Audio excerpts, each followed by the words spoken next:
So I'm down here at the tower blind field. It is the windiest of days, and I'm here to refill the feeder. And you can see we got weed growing in the background, at least it's trying to. There's the tower that we hunt out of when the wind permits. And you can see behind me, we got some movements. They tried to run through the gate as I opened it, and we don't allow them in here. We've already given them a bag and a half of 20% feed and a new bale of hay. They're doing just fine. I'm going to try to put these bags in the feeder. It's about a quarter full, maybe half full. One of our Spartan cameras. It's the Go Live 2, I believe, but we can live stream with it. It gives us pretty good quality pictures and video. But anyway, I'm going to try to fill this feeder up without the cows tearing the fence down. So, wish me luck.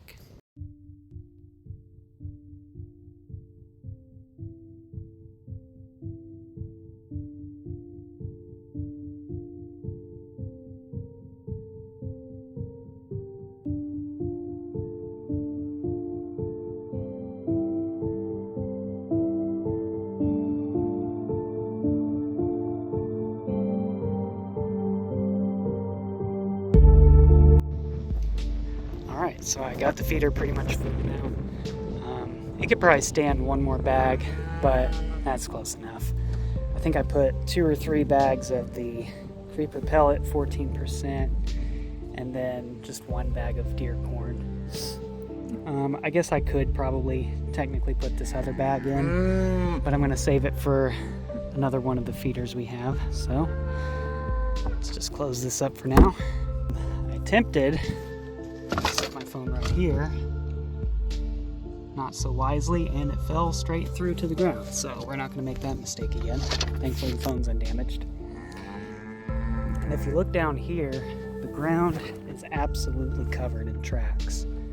I can tell they much prefer the corn over the creep feed. Probably technically not supposed to feed livestock, feed wild animals, but it doesn't seem to harm them. At least as far as I can tell, and it's small enough that it shouldn't damage their teeth or wear it down too much. But anyway, I'm going to move on to the next feeder and attempt to get out of here without the cows getting in, because once they see all this green, well, they've already seen it, but once they get in here in this green, they're not going to want to come out.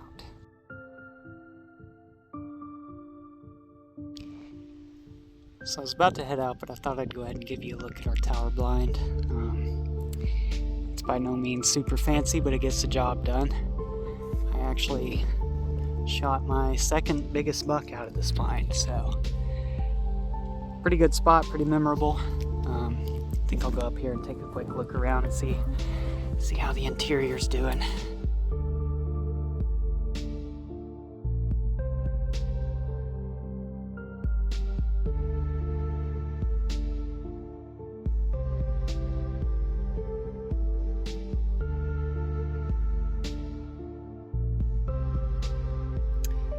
Okay, so I have made it inside the tower blind without any issues.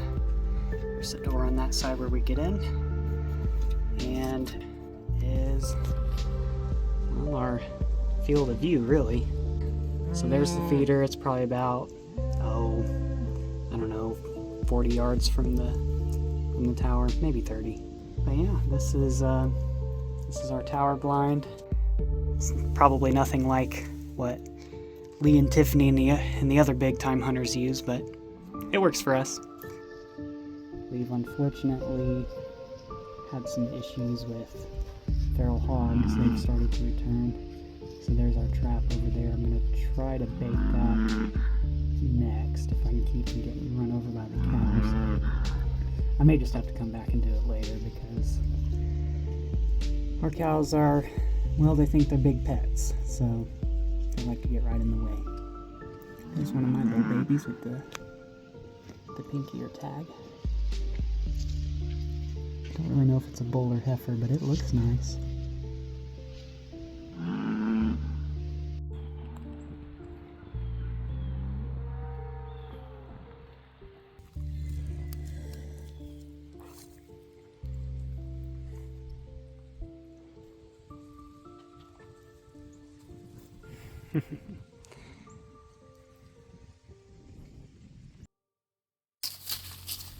I think the ranch manager's on the four-wheeler.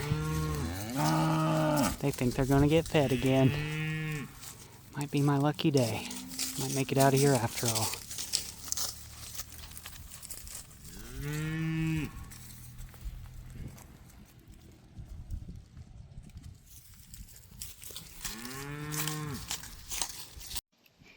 Okay, so I'm over here at the hog trap.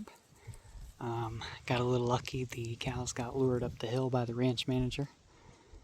Don't think he meant to do that, but it worked out anyway. And I can tell he got very ingenuitive, if that's the word, and put the bait corn in a bag of Blue Bonanza 20%. I guess it works. So, anyway, we will get this trap baited.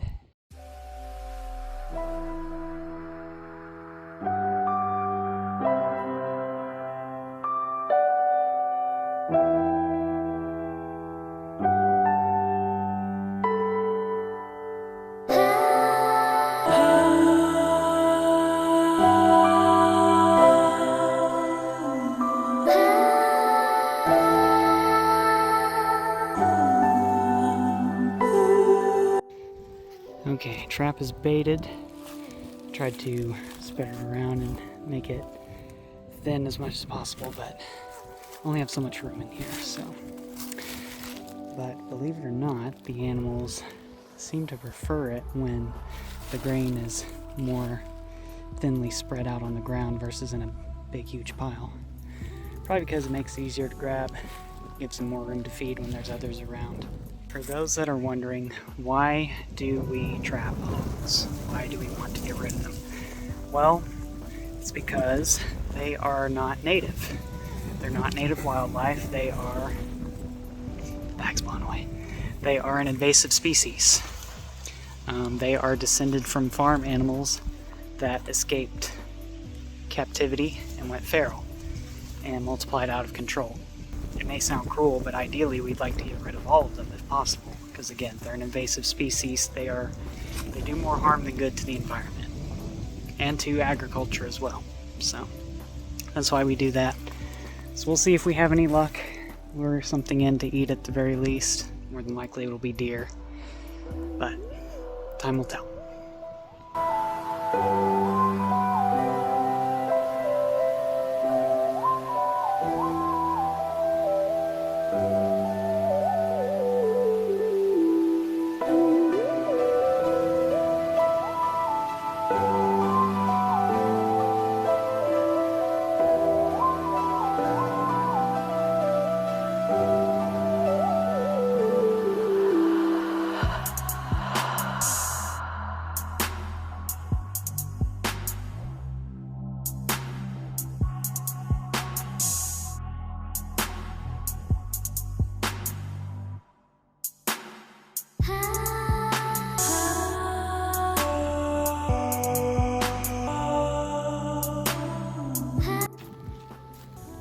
So if I didn't say this earlier, the reason why we keep this food plot fenced off is because of the cows. We don't want the cows coming here, decimating the wheat and keeping the deer ran out. So we built this fence around it, and we also made sure to make it wildlife friendly. So you'll notice the first 2 rows of wire are barbed wire, and then the top and the bottom is smooth wire. That's considered wildlife friendly, and that's because the deer, they enter this field one of 2 ways. They either jump over the top, or they crawl under the bottom wire. Those 2 being smooth decreases the chances of them getting tangled up in the fence, injuring themselves, things like that. And for those that crawl underneath, you know, they won't get snagged by these barbs up here. I don't pretend to be an expert. I still have a lot to learn about this stuff. My advice would be, if you ever intend to build a food plot that is fenced off, make it as wildlife friendly as possible by at least making the top and bottom wire smooth.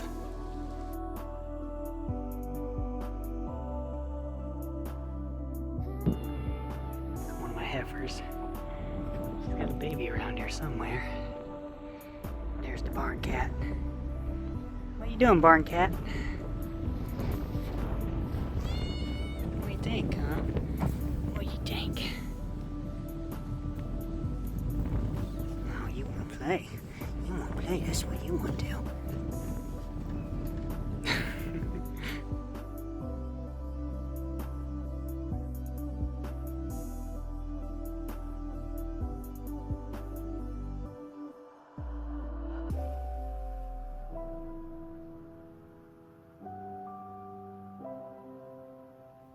Alright, so this is one of our fields that we call the hay meadow because we used to use it to bale a lot of our hay, but we're now going to be converting it into native grass and wildflowers as much as possible. So you can see we've kind of sprayed and killed off the Bermuda grass and majority of the weeds, and then burned it. And so now we're trying to spread native wildflower seeds, native grass. The problem is our spreader has been giving us trouble. It's not really the spreader's fault. Here's the ranch manager trying to spread some native grass and wildflower seeds. He doesn't know I'm recording him. But anyway, like I was saying earlier, we're going to turn this hay meadow into a more native / wildlife friendly place. It's supposed to also aid the butterflies. And sometime this spring I'd like to get some honeybees. I'd like to get at least 1 beehive. Don't know where I'm going to put them exactly, but I don't know. I'll find a spot. And if they do well, they would also help this field as well once we get it planted. But we'll see how it does once we get everything spread. Right now the challenge is getting the seed on the ground because it's so light and airy that it doesn't want to feed through the seed spreader properly. And that's even with mixing, I think they call it oil dry, and some cracked corn as well to kind of give it some more weight. But even with those additives, it's a little challenging. So I think we got it to where it can spread a little better now. So we'll see. We'll see how it does from here. Okay. I finally made it over here to the area that we call the park because it's mainly just open woodland. Not a lot of underbrush, so it looks really pretty. It looks like a park. You can see we have another hunting blind right there. We have another Spartan camera. And then back here, look, deer hair. Anyway, back here is where we have our other feeder. So you can see it'd be, if I stand right here, pretty much a clear shot from that blind to the feeder. So that's why I put it here. And we'll see how much is left in there. We stopped up 2 of the holes to kind of slow down, well, how fastly they go through it, because you'd be surprised how sometimes they will clean out one of these things that's completely full in less than a week. So I'll climb up here, see how much we got in the tank, and then we'll get her filled up.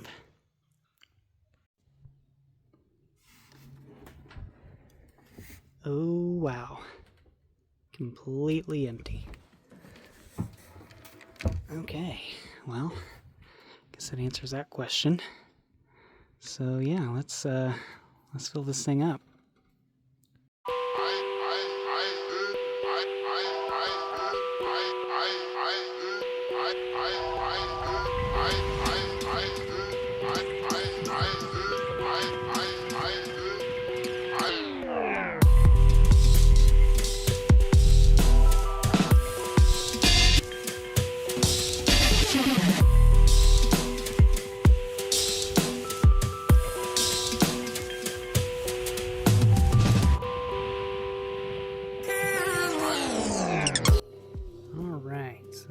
Got some food in the feeder.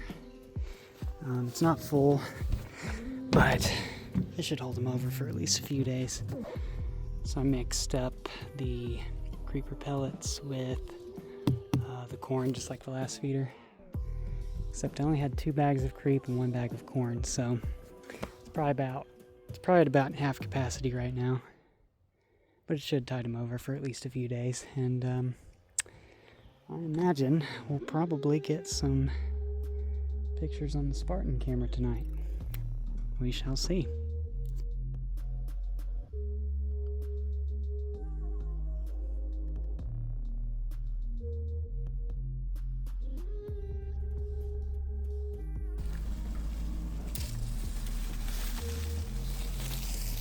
That cedar over there has, it's hard to see from here, but has a pretty significant buck rub.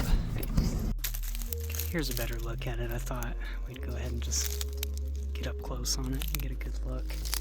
You can see they've been working that pretty hard with their antlers, and probably may have even been nibbling on these branches and rubbing their scent on them.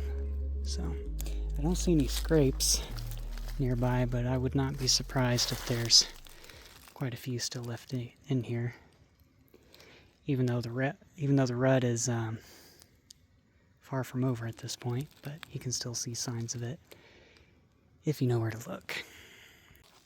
Technically, where we are, we have another 8 days to legally shoot a deer, even though at this point we're pretty much done hunting for the season. So you might be wondering, why do we continue to fill feeders and feed them even though we're not hunting anymore? Well, there's a few reasons for that. For one thing, it keeps them coming in the area, keeps them interested. That way when the time comes to hunt again, they'll be used to coming in and they'll be here consistently. Another reason is, of course, they give us something and we give them something back in return. So it also assists them during the hard leaner times when the weather's not so nice and when their natural food sources are scarce. Kind of gives them a little assistance, I guess you could say. Now, some might argue that, oh, you're overfeeding them. You're going to make them dependent on these feeders and not go for anything else. That's not true at all. White-tailed deer are incredibly adaptable, and they will make it work. Whether we're feeding them or not, they will find a way to keep themselves alive. They are survivors, and that's one of the things I love about them. If anything, it's the fact that they don't need it is the reason that we do it. And also, one more reason, which is, you could say, a bit selfish, but keeping the bucks coming in to the feeders consistently gives us the chance of them dropping their antlers so we can find them before, thought I heard something, before, a mouse or a squirrel or a rat carries them off and chews them up, and they're not pretty anymore. So if we don't shoot one that we really like, we do at least have the chance to find their antlers on the ground sometime in the future. So in this clip, I was going over my plans for the next hunting season for 2026, but after reviewing the footage, I felt I didn't explain it as well as I would have liked to, so I'll attempt to do so in post.